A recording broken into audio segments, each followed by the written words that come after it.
all monies they have received. Thutha wa kiumia kihituku CS wa mathako gwikinya mbere ya kamiti ya bunge kuria augire riboti cia mahuthiro ma FKF ni cibatie kumurikwo umuthi uma muthenya wa president wa FKF Nick Mwendwa guthie gucokia ciuria. Assurance from you, Mr. President of FKF, that you are ready for accountability, not just for the resources that you have received from the ministry and the people of Kenya. I said this is not Ambassador Amina versus Nick Mwendwa. That's not what we are doing, and that was not my intention. The sports fund is supposed to fund national teams. You not always get 100% of your request. Yeah. But there must be an explanation of then what happened.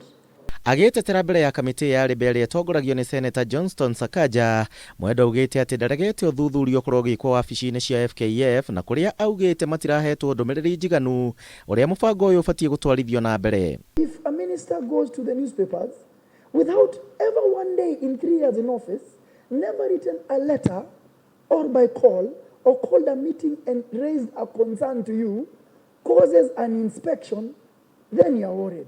Kiama giki kia mubira guku bururi-ini gikuruhanitio na uhuthiri moru wa wabici, uhuthiri moru wa kigina na makiria kungumio gwa kigina kia makiria ma ciringi milioni 224 imwe cia hingo ya mehariria ma AFCON mwaka wa 2019. The CS said 3 years in some of the reports we have seen that we have been allocated 430 million. So in this 430 million that has been allocated, do you have any pending bill as at now for the last financial year? You receive money from the Exchequer. Are you only telling us you are only accountable and will only allow the government or the Auditor General or the Cabinet Secretary to audit only the amount of money that you received from the Exchequer, or is it that you have to provide all your books of accounts for one audit to be carried out? Mwendwa agicokia ciuria ici ni orotereirie kiara ministry ya mathako akiuga ndikoretwo ikiheana mbeca kuri timu cia bururi ona thengia wa kuga ni maheanite. A breakdown of every amount they are saying they gave us up to the 430 million shillings.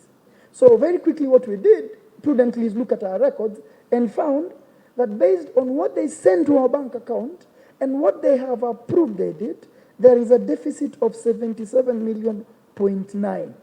No na kuhana uguo ndumiriri cia ministry ya mathako citiratwarana na cia FKF na riu atongoria ni mathitwo gucoka kamiti-ini no kiumia twerekeire na riboti makiria iria marauga matiungumitie kigina. If the CS also feels she wants to undertake processes, she has liberty to do that. But let everything be done according to the law.